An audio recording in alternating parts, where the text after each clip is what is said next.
Well, welcome to the show as 10 podcasts in 10 days continues, and it's a special treat this morning because Mr. Gary O'Brien has been coming on this show for 15 months, banging on about his fan film. He said he was going to make it, and lo and behold, he actually made it. It's been released in the last hour. Mr. Gary O'Brien, welcome back to Trekzone once more unto the breach with a completed fan film. Yep, that's right. Glad to be back, Matt. Thank you. Congratulations on this massive effort, mate. It is a beautiful production, 30 minutes in length with a TNG-esque story that everyone should be proud of. Cool. Well, thanks, mate. That's a pretty good endorsement. I'll go with that. Thank you. Now, there's a couple of twists in this film, and we should fully declare that this is a spoiler warning. Anybody that hasn't seen the film needs to jump over to and watch that.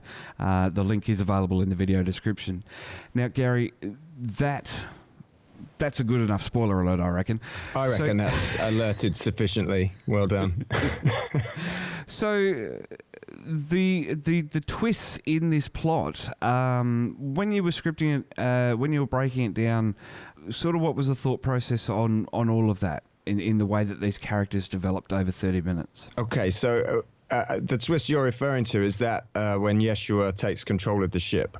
Yes. Okay, cool. Because it's funny, actually, because it's funny how different people think. Because to me, I never had that as a particular big kind of, here's a twist. Because it happens reasonably early on, and it's kind of the fuel for the rest of the movie. But I'm glad that, if you saw it as a twist, then I'll happily take that as being a twist, because that's cool. I'm happy with that.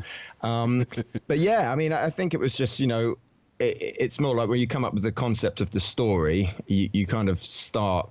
You don't necessarily start at the very, very, very beginning. You kind of have your ideas of the things you want to cover. And then once you got that nailed out, you think, well, we can't just start there. So then you just backtrack it a bit. And, and so, he reveals his true nature shortly after the film starts. But we put little clues in there that he's a bit of a villain. I mean, it's only a half-hour movie and we haven't got too much time to play around. So we weren't afraid to kind of maybe signpost a little bit that perhaps he's up to something. But, it wasn't one or the other, really. I think it's just kind of the way the story is told.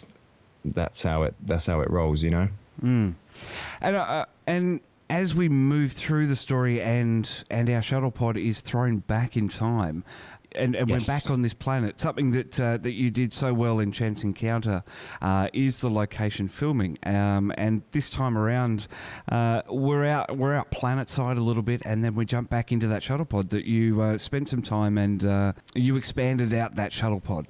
Yes, yeah, that's right. We did a little bit of work on that set. It's funny, I look back at that film and I'm like, I spent months sorting that shuttle out, and I look at it and I'm like, it's not that different looking than it did in the first film. Like, where did all my time go?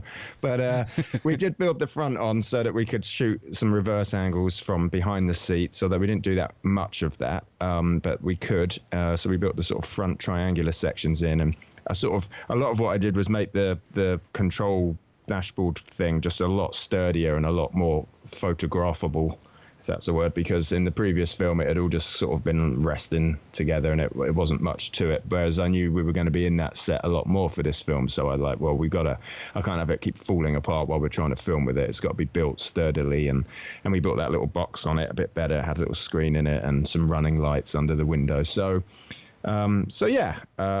it was a bit more to that set this time around, but most of the time you see it from, looking into it from the front, and it kind of looks the same as the last film, but, And this film is, as Chance Encounter was, it very much is capturing the essence of the next generation, but then putting your own spin on it. And what I really liked was the discovery that them, towards the end of the film here, we're thinking that everyone's going to end the film all nice and happy. Everyone's all going to walk away. She's got the dinner date to go to. But we actually, as I was saying to you off camera just before, you followed through and actually didn't have a Deus Ex Machina for our characters to get out of the predicament that they were in.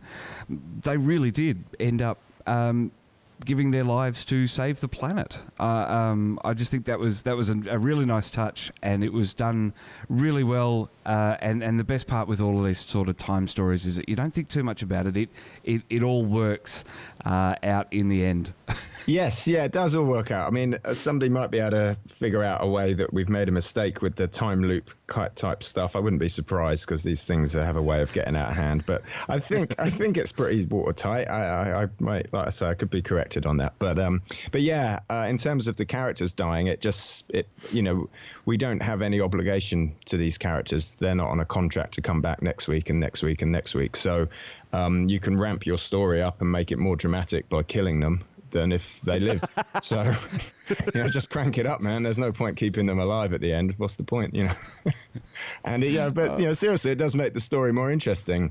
And it's funny, I watched it, the film with, I sort of screened it with some friends who didn't know much about it, and I wanted to just see what their take on it was. And I could just sense that they thought, they're going to come back through the time portal thing and it'll all be wrapped in a neat bow. And I could tell that they were, stunned when that shuttle just, blows up, because, it's not what you're expecting.